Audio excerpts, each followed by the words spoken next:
Religion undoubtedly is an instrument for personal growth and development, but sadly, we experience a toxic relationship as is seen between many pastors and female members of their churches, especially the wives of many homes. Today, we are discussing something very controversial, something very interesting, and something that has bothered the mind of so many persons around the world in connection with religion. This is XVB TV Africa. I am Ekbeji, God's Promise Iviogane, and I'm saying welcome to Issues Today. Today we have in the studio Apostle Emeka Onkeabia. He is the presiding minister, Christ Kingdom Dominion Ministries, also known as Dominion Center. Welcome, sir. Thank you very much. I am very honored to have you in the studio. All right, now we are attending to so many questions pertaining what the question I raised earlier on, the toxic relationship, because personally I feel it is not wrong to have a cordial relationship as a sin between a religious leader and its members. But we have experienced, and over time people have complained over a relationship that is unhealthy that is shared between most pastors and their wives, such that has killed or depreciated the man in the home. Now, before we go deep into it, I want to know, what are the responsibilities of Christian religious leaders in our society today? Yeah, and their responsibilities in connection to societal growth and development. Thank you very much. You're welcome. I appreciate this opportunity. Now, I want you to understand that over time, a lot has happened. And the society is evolving every day. And Christian religious leaders have a very major role to play in bringing balance to the society. The first thing a Christian religious leader should know is that he's there to point people towards God. He's there to, uphold the morals of the society, the ethics of the society. Now, the first assignment they should do, or we should do, is to point people to those virtues that makes society work. We have a lot of disjointed relationships in the society today. We may not really blame the religious leaders. Most of them maybe started from the homes. But the awesome responsibility given to us within the time we have is to continue to point these people to the teachings of the Bible, to the principles that Jesus laid down for us. And if they are able to put it in place, the society will be good. Very, very good. Very interesting. So, very good. It starts with the individual. Yes. Knowing that the individual makes up the society. Of course. Thank you very much. Now, in your opinion, because this is the one that really concerns us, in your opinion, yes. How do you see women showing their pastors the kind of respect that they don't even give to or show to their husbands? Is it by virtue of the pastor's position in the church that they do that, or you feel there is some sort of toxicity or some amendments or some amends that needs to be made in this area? Thank you very much. Actually, every mature pastor should be interested in the welfare of the homes, because it's the homes that make up the church. But you see, there's this thing you can't resist. Respect is earned. You earn respect. Very true. Many men have lost this respect in their homes. They're never there. They don't care about the feelings of their family. They don't pay attention. They look for money. They are looking for money, morning, afternoon, night. You don't care about the feelings. You don't care about the welfare. You don't care about the situations in your home. And so most of the time, the only solace that these women find is in the church. They bring almost all their problems to the pastor. He gives them attention. He prays for them. He follows up on it. He makes sure that they're okay. And so sometimes you find that the respect tends to shift. For men who are there for their family, nothing shifts the respect. But many of them are not there. So you feel Before the family wakes up, the man is out. Yeah. And by the time he's coming back, they are slept already. I will not encourage that. I always tell the women under me, if you can't respect your husband, then you can't respect me. I'm a man. What you can't tell your husband, don't tell me. But sometimes you can't help it. The men are not there to even listen. I don't know if you understand what I'm saying. Yeah, I get what you're saying. It's They're very not there to quiet. listen. So even when the woman is crying, he said, better clean out your crocodile tears, and it's off. So most of the time, the only person close is the pastor. He understands the emotional state, prays with them, counsels them, encourages them, and some charlatans also take advantage of it. Very true. I think that is where the problem comes in, because they take advantage of the vulnerability, religious vulnerability, emotional vulnerability of these women, and that becomes a problem. So what you're saying now is that it starts with the man. It starts with the man. Okay. Now, you'd agree with me that there are some people that we refer to as religious extremists, people who, without a doubt, they see their pastors as gods. Okay. They don't even make personal consultations from the Bible.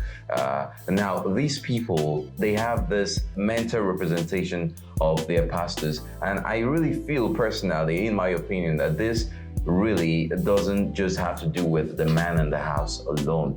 Now, we hear expressions as daddy. Some men complain, this is practically that their wives call their pastors daddy when they can't do that to them.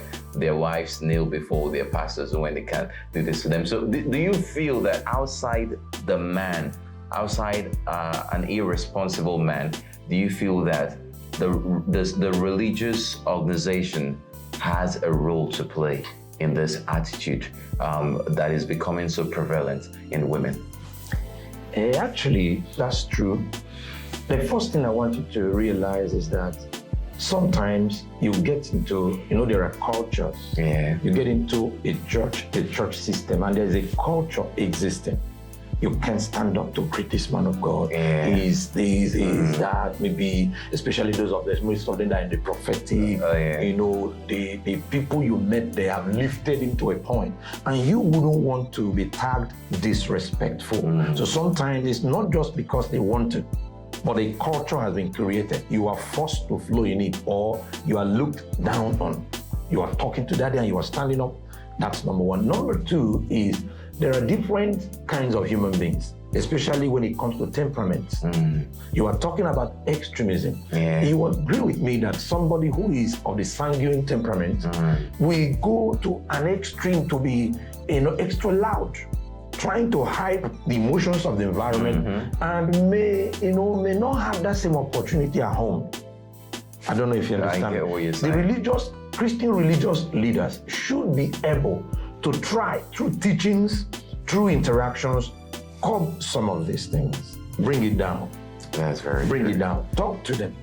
You must respect your husband. They have women fellowship. They have men fellowship. They have women conventions. There are avenues for you to teach them to respect their husbands. Sure. I do.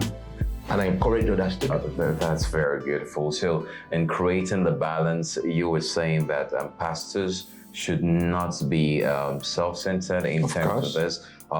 Organize seminars possibly to enlighten these women as to how they can also respect their husbands, what they can do to also get their husband to show them care, love, and attention. Now we want to ask this question: how can Christian religious leaders affect the society positively?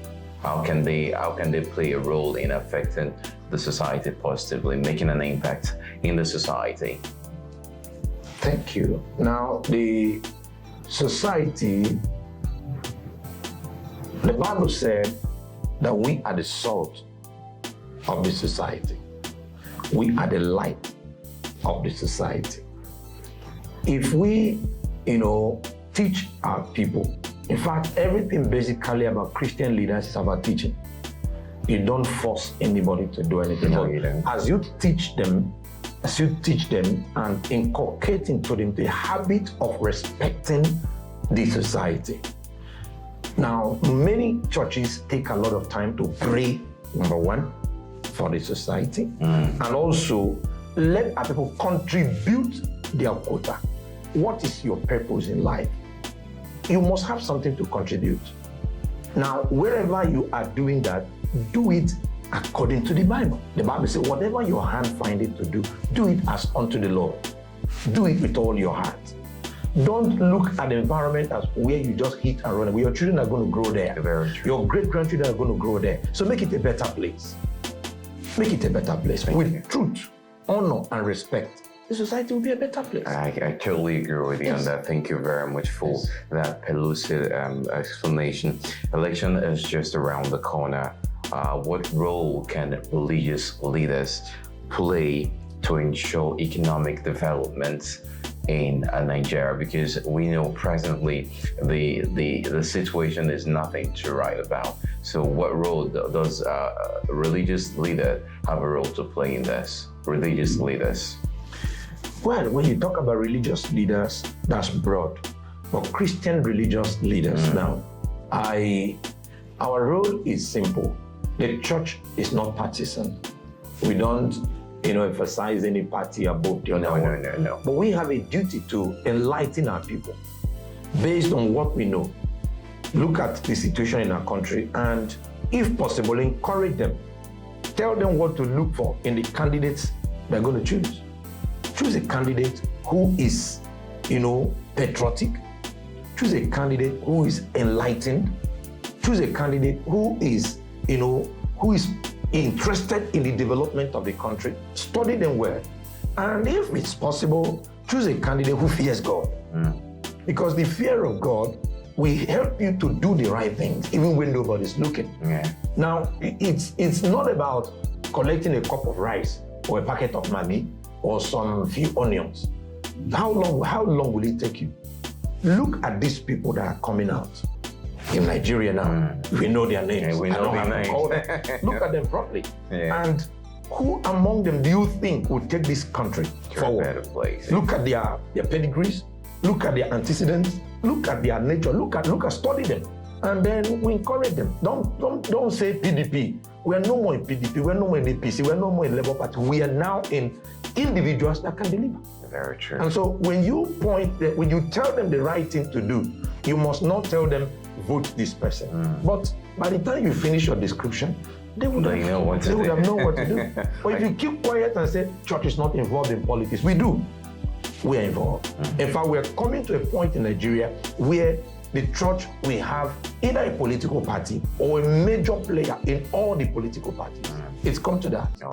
I really like your simplicity and your being direct to answering the questions. It's been a wonderful time. Well, before we call it a wrap on the show today, what is your advice to religious leaders? What is your advice to women, because they form part of what we're discussing today? And what is your advice to Nigerians as a whole towards individual growth and also national growth in development?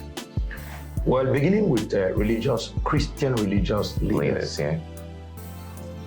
God placed us in front. We must be in front. We must be role models. We must be able to point people to the right direction, because we will give account to God. Eventually, if the society is good, it's for us. If the society is bad, it will affect us. We don't live in another planet. It's in the same society. Then on the women, respect the sanctity of your homes. Honor your husband. Respect your children. Everybody in the home deserves a measure of respect. You must give it to them, especially your husbands. I do that most often. People come to me with issues and I ask, what did your husband say? Yes. What's the opinion of your husband in this matter? Go and talk to him, come back. They say, no, he's not. I say, wait for him when he comes back. Stay awake. I know why I do that. Pointing them back to their husbands is very important. Yeah. Because the husbands are the first pastors of the home. True, many of them may not be active, as in being born again or understanding the things to do. But you don't have a choice. God has placed them as the head, and they are the head. And the society generally, Nigeria is in our hands. It's our own. If we build it well, we enjoy it. Many people are running to America, already made society. Somebody made it. Sure. We can. We have what it takes. We have They what it tell the takes. youth, you are the leaders of tomorrow. No, you are not the leaders of tomorrow. You are the leaders of today. Take the nation by force.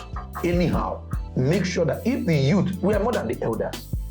If we band together and forget this 1,000 naira and go for what we need, we'll get it. Very true. We'll get it. Very true. It's been a wonderful time today with Apostle Emeka on XPB TV Africa. We've discussed a lot, and it's all geared towards growth and development of the nation. And yes, you heard the advice he gave concerning this issue. Yeah, wives, you should respect and honor your husbands too, and you husbands, you should be loving to your wives. It's not just about the Bible, it's about facts. It's about how it should be. Thank you very much for joining us. Don't forget to subscribe to our YouTube channel and also turn on the notification bell. You can also follow us on Facebook and on Instagram, XPB TV Africa. We also want to thank our sponsors of this program. If you want to sponsor this program, feel free to reach us through the various channels displayed on your screen right now. I am ABG God's Promise. If you're gonna, thank you so much for watching.